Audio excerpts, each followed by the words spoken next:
જવાનું છે.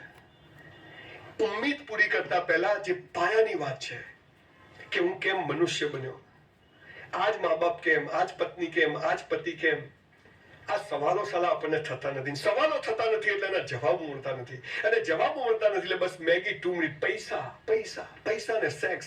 આખી દુનિયા બે ચીજ માટે જીવે. અને મહત્વની વાત એ છે 5000 પુસ્તકો વાંચ્યા પછી મને એટલી ખબર પડી કે સાલો પૈસો અને સેક્સ એ બાય પ્રોડક્ટ છે, મેઇન પ્રોડક્ટ છે જ નહીં. એવું છે. એવા મોટિવેશનલ સ્પીકરો આવશે તમારે ત્યાં. દોસ્તો, આઇન્સ્ટાઈને એના મગજનો 5% જ ઉપયોગ કર્યો હતો. તમે કહો સાલા હું માઇનસમાં છું કે શું? તો કાઢો થઈ જાઓ કે હાલો આ ડરાવાયો છે કે આપણને મોટિવેટ કરવા. પિસ્તોલ છીએ, પિસ્તોલ બોસ આપણે. મનુષ્ય જન્મ મળવો, ભારતમાં જન્મ મળવો, અને નાક, આંખ, કાન બધા સ્પેરમાં ઓકે હોય બોસ, લોટરી છે. હું શું કરું? કોઈ અદ્ભુત છે. પણ બાલ મંદિર થી માંડી અને દરેક ધર્મો માણસને તું પાપી છે, કર્મ ભોગવે છે, હવે આમ નહીં કરે તો પછી ત્યાં આમ થશે, આમ કરી કરીને ડરાઈ પથારી ફેરવી નાખી. સિગરેટ પીવાની નહીં, પણ પીવી તો રોડ પર ઉભા રહીને પીવાની. છોડવી છે પણ છૂટતી નથી, મરી જાને પાર આવે છે, પીએ છે બે. આ પાવર મને ઈશ્વરે એક હિન્દુ ધર્મ બી એ જ કહે છે, નિર્ગુણ નિરાકાર, જેનો કોઈ રંગ રૂપ આકાર. ઇસ્લામ બી એ જ કહે, દરેક ધર્મ એ જ કહે. બધાનો ઓક્સિજન એક જ છે, બધાનું ગુરુત્વાકર્ષણ એક જ લાગુ પડે, બધા મોબાઈલ વાપરે તરંગો એક જેવા જ જાય, કોઈ જુદા ના જાય. લોહી બી જોવે નહીં કે કોનું છે.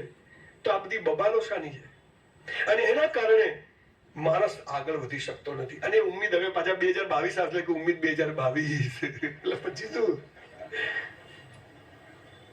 Want to enjoy 2021 અને એન્જોય કર્યું છે સાહેબ 2020. હું તો નરેન્દ્રભાઈને કહેવાનો છું કે દર વર્ષે 15 દિવસ લોકડાઉન આપજો સાહેબ. લોકો પરિવાર સાથે રહેતા તો જીવશે કમસે કમ. કરવાની જરૂર, દિવાળીના વેકેશનની જરૂર નથી. અને લોકડાઉન એ મોદી સાહેબે આપણને એના માટે આપ્યું હતું કે આપણે એક જીવનની આપણી લાઈફસ્ટાઈલ બદલીએ અને એ પ્રમાણે હવે આપણે જીવીએ. એ કોઈ એનાથી જતો રહેવાનો નતો કે કોઈને ખબર નતો, પહેલી વાર આવ્યો હતો. પણ 2021 માં આપણે એટલું નક્કી કરીએ, એવું નક્કી કરીએ, નક્કી કરેલું કશું થતું નથી. ડોક્ટર બનવું હતું, 54% આયા, ચેક રિટર્ન. પણ જયારે 54% આયા ત્યારે મને મારા વાંચન અને મારી માએ શીખવાડ્યું કે બેટા જે થાય તે સારા માટે. આપણું ધાર્યું થાય તો આપણે ખુશ, અને આપણું ધાર્યું ના થાય તો ઈશ્વર ખુશ. બે બાજુ ઢોલ વગાડવાના. 54% ના આવ્યો ને ડોક્ટર બન્યો તો બોલો આજે સેમિનાર કરવા કોણ આવત? ભગવાનને ખબર હતી કે આ નોટને 1500 સેમિનાર કરાવવાના છે, માથે 54% આપો અને ડોક્ટર બનાવાય નહીં. સખત મહેનત, હાર્ડ વર્ક. 15 દોસ્તો તમને એક વાત કહું, સરળતાના દિવસો ગયા. હવે તમે 15 કલાકથી ઓછી મહેનત કરશો ને, you are out of the race. ચાહે બિઝનેસ હોય કે ભણવાનું હોય. હવે તમારે તમારી જાતને એકદમ અપ ટુ ડેટ રાખવી પડશે.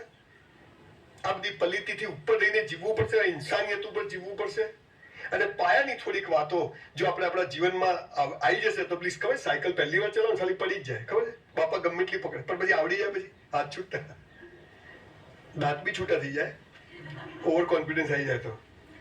પણ આ જીવન જીવવાની જો ખબર પડી જાય તો ક્યારે સાહેબ, આજે ભગવાન બી હાલ અહીંથી લે તો કોઈ ચીજ બાકી નથી.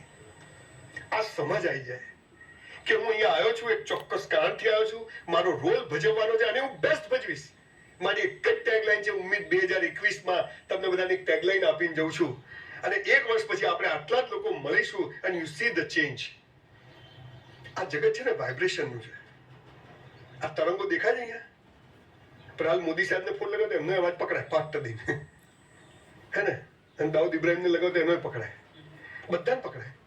આ રૂમમાં દેખાય છે, તમે જે ડાઉનલોડ કરવું એ રૂમમાંથી કરી શકો ને, તો બધું હવામાં છે ને. આટલું વાઇબ્રેશનનું જગત છે, આમાં સમજી જાઓ. તો તમે જેને તમે સક્સેસ કોને કહો છો? પૈસા. તમે સક્સેસ કોને કહો છો? એ સક્સેસ નથી. સક્સેસ એટલે તમને એમ થાય કે બસ ઇનફ ઇઝ ઇનફ. હું જેટલું જીવ્યો, મોહમ્મદ પૈગંબર બિલકુલ એક સામાન્ય માણસ, સંત કબીર એકદમ સામાન્ય માણસ, દુનિયાને કેટલું નોલેજ આપીને ગયા. અને જૈનોના 24 તીર્થંકરો, કરોડપતિ, રાજાઓ બધું છોડી દીધું. કેમ? કે પૈસા અને સેક્સમાં તાકાત હોત ને તેમને છોડ્યું જ ના હોત. ધો ઇટ ઇઝ રિક્વાયર્ડ. બે બાજુ તમારી પાસે સમાજે દાખલા મૂક્યા છે, પણ આપણે તો સવારથી સાંજ સુધી પેલું હડકાયું કૂતરું જોયું, અહીંથી ધોકો મારી લઈ જાય, અહીંથી ધોકો મારી જાય.